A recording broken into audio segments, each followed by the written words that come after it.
Protesters targeted the home of Parker Rice, one of two Dallas area students expelled from OU because of that racist fraternity chant. Good evening, I'm Clarice Tinsley. And I'm Steve Eager. It's 9 o'clock. That chant got their SAE fraternity chapter shut down at OU. First on Fox 4 News tonight at 9, Calvert Collins, near the Rice family home. And Calvert Rice and his family actually didn't hear any of tonight's protest, did they?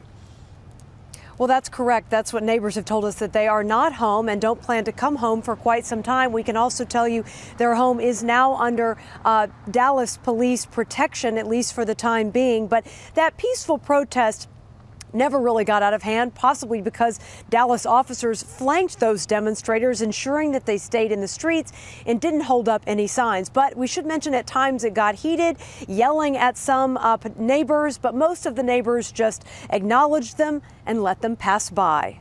Racism is taught. Racism is The 24 or more protesters picked this street for one reason, believing Parker Rice learned the racial slur chanted on that video at home. It comes from generations and generations, and we're trying to break those chains. The Next Generation Action Network organized the protest, but others, angry with the situation at OU, joined in, even getting testy at times. You got racist neighbors all over the place. While this man tried to incite passersby, most didn't react. One neighbor defended his block and its residents.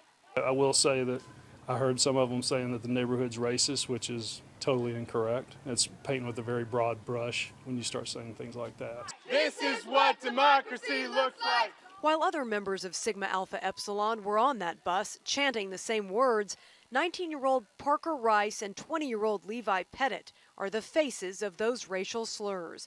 Alums of the chapter released an apologetic statement today, saying in part, the OU SAE Board of Trustees has discovered that a horrible cancer entered into the OU chapter of SAE 3 to 4 years ago and was not immediately and totally stopped. It should have been. Hopefully people will learn that this isn't right. Pettit graduated from Highland Park High School in 2013, Rice from Jesuit College Prep in 2014.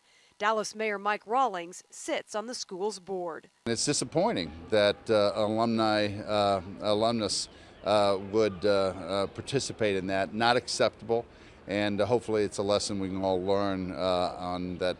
Any small step can really create havoc for a lot of situations. Rice released a public apology last night, but these protesters don't think his words went far enough. I think that he needs to at least make a public apology. Let us see your face. Let us know that you're sincere. A lawyer could have wrote that. You know, we want to hear from you. If you're really sorry, show us that you're sorry. Well, it's unknown when the Rice family plans to return home or if they do, but we have also learned that other families of SAE members who were on that party bus have agreed to hire a PR firm to speak on their behalf when the time is right, Clarice. Calvert, you mentioned the Rice family is not home, but have any of their neighbors talked to them? Well, not the folks that I have spoken to. They just kind of hope that they come home on their own accord, that they're, they know that this is a difficult situation, but they really haven't seen much action, anything at the Rice home or anything this week. We understand that, the cars are still in the driveway and the lights are still on outside, but the neighbor I spoke to tonight describes them as good people, understanding the difficult position they are in, and says that he feels for them. Calvert, thank you.